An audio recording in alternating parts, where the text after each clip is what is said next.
Hi friends, welcome to Suha சமையல். என் பையனுக்கு இந்த எம்ஏஎம் இன்ஜினியரிங் காலேஜில் தான் சீட்டு கிடச்சிது. அல்ஹம்துலில்லாஹ். 4 வருஷம் அவன் ஃப்யூச்சர் இங்கே தான் இருக்குது.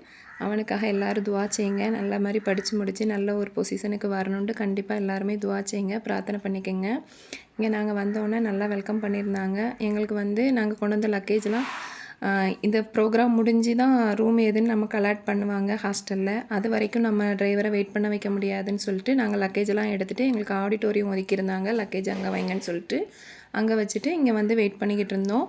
எங்களுக்கு முந்தின சீட்டில் இருந்த அந்த சுட்டி பையன் செம வாள். என்னட்ட தாவுறான், என் பொண்ணுகிட்ட தாவுறான், என் வீட்டுக்காரங்கள்ட்ட தாவுறான். எல்லாருமே கொஞ்சம் நேரம் கையில் வச்சு நல்லா கொஞ்சிட்டு இருந்தோம்.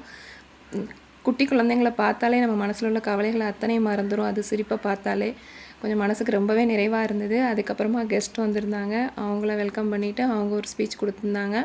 ரொம்ப சூப்பராகவே ஸ்பீச் கொடுத்துருந்தாங்க. இந்த கெஸ்ட் திருநெல்வேலி டிஸ்ட்ரிக்ட்லேருந்து தான் வந்திருந்தாங்க. ரியாஸ்ன்னு பேர் அவங்க நேமு. ரொம்பவே சூப்பராக பிள்ளைங்களுக்கு மோட்டிவேஷ்னல் ஸ்பீச்லாம் கொடுத்தாங்க. அதுக்கப்புறமா பிள்ளைங்களோட டான்ஸ் ப்ரோக்ராம் கொஞ்சம் இருந்தது. அதுக்கப்புறமா ஒவ்வொரு டிபார்ட்மெண்ட்டாக கூப்பிட்டு வர சொல்லி அவங்கள போய் ஃபீஸ் கட்டிட்டு எந்த ரூம்னு சொல்லி ஹாஸ்டலில் எந்த ரூம்னு சொல்லி எல்லாம் வாங்கிட்டு வர சொன்னாங்க. என் வீட்டுக்காரங்க போய் வாங்கிட்டு வந்திருந்தாங்க.